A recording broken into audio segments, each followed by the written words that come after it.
Bonjour tout le monde, je suis G et bienvenue à une nouvelle émission de la série Nouveau Départ. Cette semaine, nous avons décidé de vous présenter l'histoire de deux chihuahuas réactifs et très jappeux qui ont été admis ensemble au refuge, mais pour bien vous raconter leur parcours, nous avons décidé de vous monter deux émissions séparément. Voici l'histoire de Mademoiselle Mia.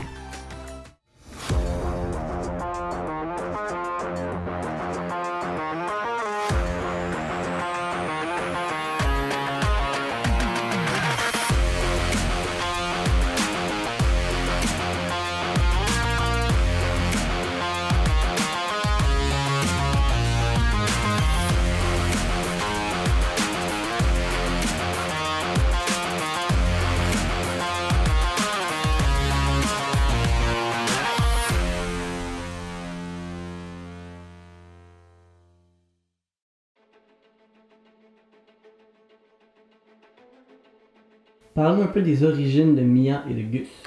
Dans le fond, c'est un couple qui était propriétaire de deux chihuahuas. Mademoiselle Mia, 3 ans et demi, Gus, 4 ans et demi. Puis leurs deux chiens étaient très réactifs et très jappeux. Puis depuis que le monsieur il avait eu des complications côté santé, c'est sûr que la situation devenait délicate, c'était quand même assez difficile à gérer tout ça à la maison. Bien, eux, ils ont décidé de nous contacter parce qu'ils voulaient voir un petit peu c'était quoi les options qui s'offraient à leurs deux chiens, en sachant qu'ils étaient comme ça. Déjà à ce moment-là, il y avait déjà en tête de ne pas les garder. Oui, exact. Parce que en sachant que le monsieur, bon, bien, c'est sûr qu'il avait peut-être besoin de soins et tout ça, d'avoir deux chiens qui jappaient à tout ce qui était l'assimilation, tout ce qui était alentour d'eux autres, qui jappaient beaucoup, qui étaient très réactifs, c'était lourd quand même pour eux autres. Donc, c'est pour ça qu'ils regardaient les autres options. Là.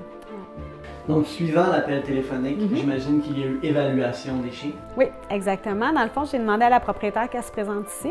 C'est une chose qu'elle a faite avec sa fille. Puis quand ils sont arrivés, c'est sûr que, bon, quand je me suis présentée à la voiture, je m'attendais à ce qu'il y ait un show d'accueil. Donc, c'est ça, quand elle a débarqué, Mia, tout de suite, je me suis rendu compte que l'élément déclencheur n'était pas Gus, mais n'était bien Mia. Donc, elle, on voyait qu'elle était beaucoup plus caractérielle, mais on sentait aussi qu'elle avait de la méfiance. Puis quand elle a débarqué Gus, bien, on voyait qu'il regardait, bien, lui aussi embarquait. Mais je voyais tout de suite, là, mes premières impressions, c'était que Mia partait le bal, autrement dit. Ouais.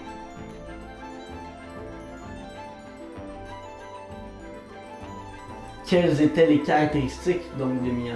De Mia, dans le fond, quand ils sont arrivés, puis que j'ai essayé de créer des liens avec Mia, tout de suite, je me suis rendu compte qu'elle était tellement réactive. De un, sa famille était là. Gus était là, donc il y avait déjà un effet de meurtre. Donc, je ne pouvais même pas essayer de créer des liens avec elle. Le contact visuel était fixé sur moi.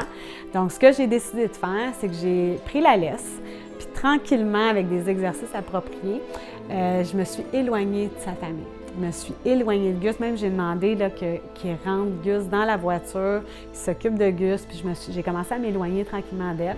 Puis là, c'est sûr que j'ai vu le côté insécurité, le côté peur, le côté anxiété était très réactive parce que moi, j'étais un inconnu. Mais en même temps, j'étais quand même consciente que eux, quand ils m'avaient parlé, Mia avait autant le côté quand elle soumise, hyper affectueuse, très docile, très douce avec eux autres, mais je savais que l'autre côté de la médaille, c'est que les inconnus, elle avait peur, fait qu'elle était très réactive. Fait que le balance de tout ça, je me suis dit, OK, on lui donne une chance, je l'éloigne de sa famille, même que je suis rentrée ici, puis moi, dans ma cour, on a des modules à chiens. Fait que je me suis dit, OK, une petite chienne qui est allumée parce qu'elle me dit, elle aime ça, les tapis de fouille, elle aime ça bouger, elle aime ça. Fait que je me suis dit, OK, on va rentrer calmement, on va faire des exercices ensemble, je crée mon lien de confiance, puis je vais voir si je suis capable de percer sa carapace avec les modules à chien, puis de détourner l'attention, puis avec des récompenses, puis tout ça, juste de réussir à créer un lien avec elle. Puis, je vais te dire que j'étais tellement contente parce que quand j'ai ramené Mia à l'auto, là, sa maîtresse puis sa fille étaient comme, OK, elle marchait avec moi. 2, ça n'avait pas pris 6 heures à établir un lien parce qu'elle avait beaucoup de potentiel. On voyait que c'était de la peur, mais un coup qu'elle n'avait plus personne à protéger ou un coup qu'elle n'avait plus son effet de meurtre, là, j'étais capable de percer et d'aller voir c'était qui Mia. T'sais. Je te dis pas qu'elle était prête à me sauter dessus, mais je l'avais quand même sur les genoux. Là. Je l'avais quand même j'avais quand même réussi à établir un lien qui physiquement était très proche de moi. Là. La distance n'était plus là, elle était très proche. Elle avait réussi aussi à prendre mes gâteries, même si mes gâteries avaient mon odeur sur les gâteries, elle a réussi à les prendre. Puis quand je l'ai ramené, bien c'est ça, eux autres étaient super contents de voir que j'avais établi quand même un petit peu des liens de confiance avec elle. Selon toi, qu'est-ce qui a vraiment influencé la création de ce lien-là de confiance? La séparation des deux. Oui, la séparer de sa famille, la séparer de Gus. OK? Le plus important, parce que c'est sûr que moi, ma tête, elle va à 3000 quand je suis en évaluation, puis les moindres petits détails, où est-ce qu'elle se positionne, devant qui, devant quel animal, devant quel maître, comment elle va réagir, son corps physiquement, ses oreilles, sa queue, le regard aussi. Tu sais, moi, mon cerveau, c'est une machine. En 25 ans, là, je veux dire, j'ai quand même cette facilité-là maintenant, que je suis très heureuse, à lire un animal vite. Parce que c'est important. Tous mes mouvements que moi je vais faire vont avoir un impact sur l'animal. Puis, du moment qu'elle est sortie puis que je voyais que Gus la regardait, elle, ça lui donnait quand même beaucoup de, pas de pouvoir, mais ça lui donnait une position quand même vis-à-vis sa famille puis vis-à-vis l'autre toutou avec qui elle cohabitait. Fait que c'est pour ça que je me suis dit, non, go, il faut les séparer. Il faut la séparer de cet environnement-là, puis je vais l'amener dans le bien. Parce qu'au bout du compte, quand elle va être adoptée, là, c'est pas avec eux. C'est avec une nouvelle famille, avec un inconnu qui va faire les mêmes exercices que moi j'ai fait avec elle. Donc, en la sortant de là, nouvel environnement dans ma cour, nouvelle distraction, il y a des modules, il y a des gâteries, on travaille, on se comprend, même langage. On a réussi.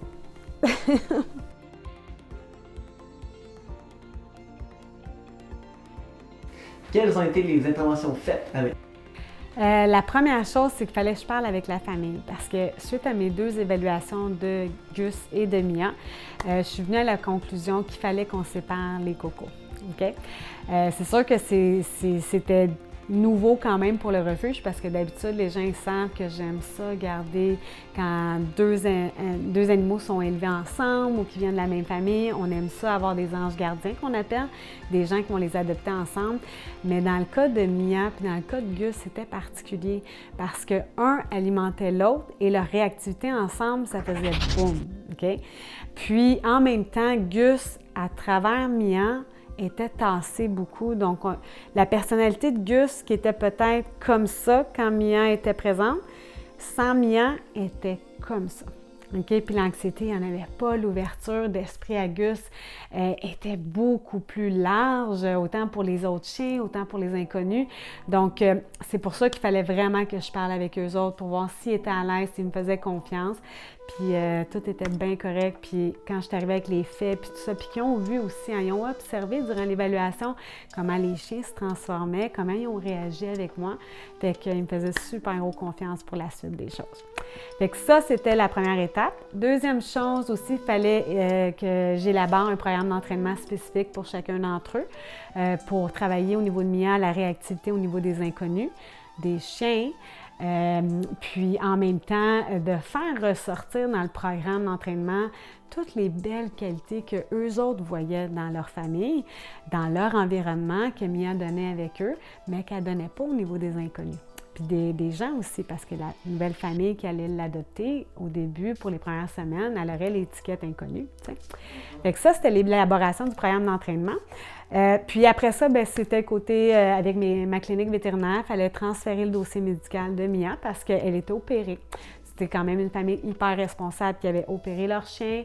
Les vaccins étaient à jour, mais on voulait juste être sûr que côté santé, s'il n'y avait pas des recommandations de leur vétérinaire qui avaient été données, on voulait être vraiment mis au courant de tout. Fait que c'était ça les étapes. Combien de temps a duré leur séjour au refuge? On a fait la mission le 10 septembre 2020, puis ont été adoptés le 23 octobre 2020. Fait que c'est quand même bon. Quand même bon pour 2 petits chiens qui étaient réactifs puis japeux. Puis non, j'étais très satisfaite du délai. Ouais.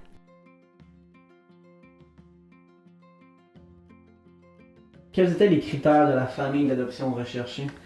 Dans le fond, il nous fallait un milieu d'adultes, pas d'animaux, puis une famille ou une personne qui serait ouverte à faire la gestion des particularités de Mia vis-à-vis les inconnus, puis aussi vis-à-vis les autres animaux, parce qu'il faut penser qu'on a tous à promener notre chien.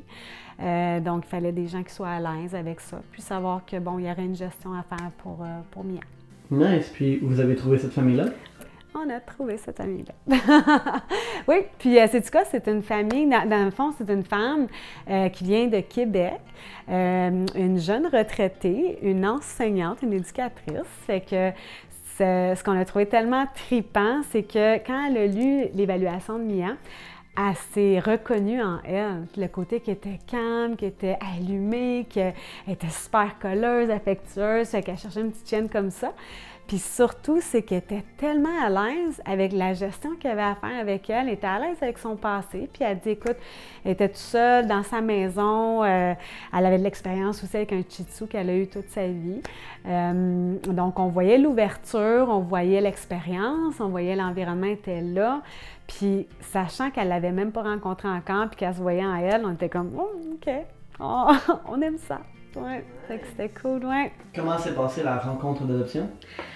J'étais tellement contente, OK? Parce que nous, c'est sûr qu'avant de rencontrer la famille, moi, les toutous, il faut qu'ils soient ici. Donc, je refais une évaluation, puis Lynn était présente. Lynn, je crois qu'elle n'avait jamais vu Mia. Puis là, juste le fait, en même temps, je voulais voir si elle avait retenu mes exercices, à quel niveau aussi. Puis quand j'ai refait mes exercices avec Mia, ça avait super bien été. Tellement que Lynn, on a des vidéos que Lynn, elle a sur ses genoux. Puis elle flatte Mia comme si c'était une petite chienne qu'avec les inconnus, il n'y avait pas de problème. Fait que moi, ça me disait que, un, elle avait retenu ce qu'elle avait appris avec moi. Deux, en plus, je pouvais lui présenter un inconnu, dont Lynn, qui travaille ici, puis qu'elle était ouverte à se faire flatter, à se faire prendre, à réagir, fait que d'une manière qui n'était pas réactive, tu sais. Fait que c'est ça, tout ça, déjà là, ça partait bien, sa rencontre adoption. Puis quand la personne est arrivée ici, écoute, c'était tellement agréable parce que elle était calme, les deux se sont regardés, on a commencé les exercices avec la laisse, puis la laisse, là, elle était détendue. Le lien était là, l'ouverture était là. Un moment donné, elle s'est assise sur le gazon. Mia est venue, puis un moment donné, j'ai mis un petit coussin. Mia était capable d'aller sur elle, puis elle la flattait pour recommencer ses exercices. Ça allait super bien. Tu sais, ça coulait bien entre les deux, ouais. C'était vraiment le fun, ouais. C'est ce qu'on veut d'une rencontre d'adoption. Oui, ben oui, pour vrai. Puis tout était là quand tu sens que ces deux-là sont faits pour aller ensemble. Là. Ouais, j'ai bien aimé ça. J'étais très contente. Est-ce qu'on a des nouvelles de Mia depuis l'adoption? Oui, écoute, quand on a fait le suivi, Lynn m'a dit que Mia a tellement fait de progrès avec la madame que quand il prenait des marches puis il croisait d'autres chiens, elle la faisait asseoir. Mia regardait le chien passer, elle disait rien. Puis après, ben, il continuait leur route. Moi, ça, là, wow! On parle d'un chien japeux. On parle d'un chien réactif, japeux, est anxieuse, puis pas du tout. Puis c'est drôle parce qu'on a reçu des photos, puis tu sais, l'hiver, les chihuahuas sont frileux. Puis elle a même acheté un sac frontal où ce qu'elle faisait ses randonnées dans le bois l'hiver, puis elle était dans son petit sac en mitouflé, puis elle participait à ces randonnées-là l'hiver. C'est cool!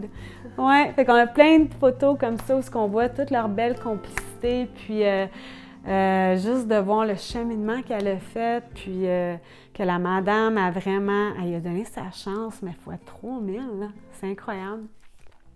Ouais, fait que non, des très bonnes nouvelles. Puis écoute, elle l'aime autant, il s'adore beaucoup, puis c'est ça.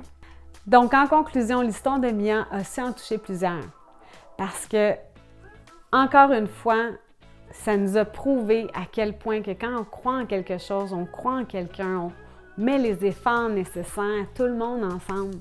C'est là qu'on est capable de voir que la magie du refuge a su briller sur un petit être qui en avait besoin. Maintenant, vous allez pouvoir voir en images son nouveau parcours, mais avant ça, n'oubliez pas que dans l'histoire, il y en avait 2. Donc, on vous attend vendredi prochain pour l'histoire de M. Gus. Et en attendant, on vous souhaite un très beau week-end. Bonjour, je vous présente ma petite princesse Mia. Moi, c'est France, sa nouvelle maman. Mia est avec moi depuis, je dirais, fin octobre. Elle a maintenant 4 ans. C'est une bonne chienne. Elle est intelligente, attachante. Elle aime beaucoup la chaleur. Elle se cache en dessous des couvertes. Elle aime jouer. Elle aime avoir de la visite. Je dirais qu'elle est assez sociable avec les personnes qui sont proches de moi. Elle les accueille, elle est contente. Ma petite Mia. Puis c'est une petite perle, je l'adore.